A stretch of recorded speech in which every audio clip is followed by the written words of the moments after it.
for us. Freely you bled for us. Christ is risen from the dead, trampling over death by death. Come awake, come awake, come and rise up from the grave. Christ is risen from the dead. We are one with him again. Come awake, come awake, come and rise up from the grave.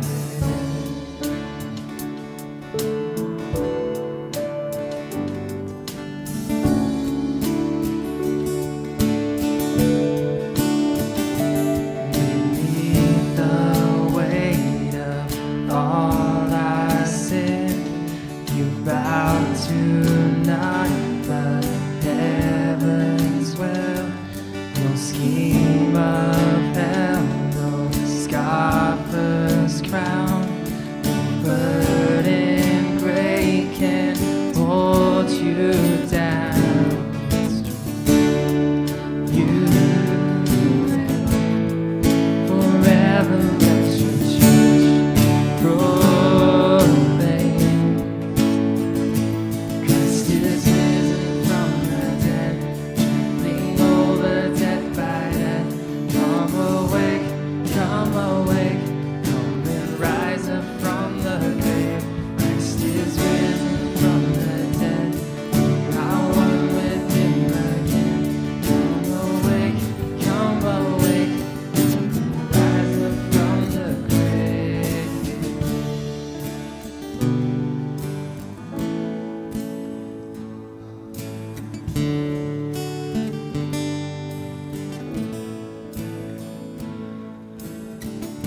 And I saw him, death with his mighty sting exhaling in every breath the plight he brings.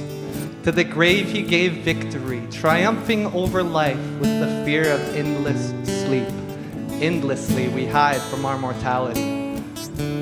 Mortally wounded from birth, we lie to ourselves from infancy, infinitely investing time in a life that will inevitably be taken by this incredible creature that now stands before me. Death. He manifests himself in ordinary ways. His 6-foot stomach, it growls with hunger pangs. For his meal he cannot wait, so we are forced to taste him, even before the grave. We are all dying. There is no other way. I see him in violent fires, floods, and airplane crashes, hating those that escape with their lives from the ashes. I see him in poverty, impoverishing the quality of life in regions that are reachable and in those with reach who find reason not to reach out to treat what is treatable. I see him in disease, taking life out of uninfected yet affected families. I see him in oppression, pressing down on the oppressed and the oppressor. I see him in depression, in Prozac, in pain pills, and razor blades, and bedside wills. I see him in abuse, physical, mental, emotional misuse. I see him in spiritual confusion, physical possessions, material obsessions. I see him in marital transgressions, childhood remorse from an ugly divorce. I see him in our slavery to appearances, appearing to care more about our images than those in dying villages. I see him in our ignorance, ignoring truth for some comfortable inference.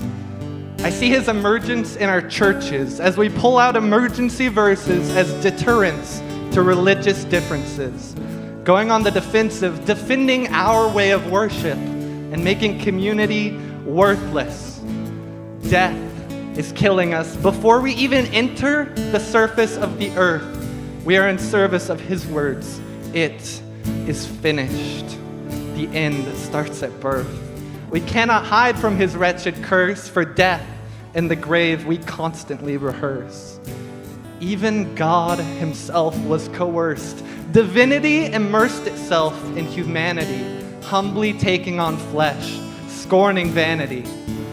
But the world saw his way of life as insanity, insisting he cease speaking of this radical Christianity.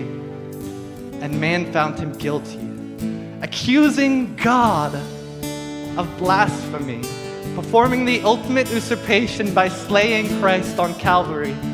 But through their cowardly cross, Jesus embossed mankind with amnesty, championing over death with the beauty of his fatal injury. And I know many still doubt, and rightfully so, bringing up this inquiry. What does that poor Jewish man dying on a Roman tree 2,000 years ago have to do with me? And I reply simply, Christ came and died to marry his bride-to-be. And though death could kill the groom, it could not kill the ring. God made us one with Christ and life, in matrimony's cling. And now the undying church, his ever-living wife, can sing, Death, where is your sting? Grave, where is your victory? For we have risen above your misery. We will not succumb to your finality. We have overcome your infamous mystery in the infinite reign of Christ's ministry. For we are the resurrection, the insurrection of fatality. We live through imperfections, for he died to make us holy. We cannot be contained by the mouth of the grave. We are the willing slaves of the one who rose from that garden cave. We passed through death to new birth. We gave the grave to the earth, and we claim today the cross's worth. The body of his rising. We are the risen church.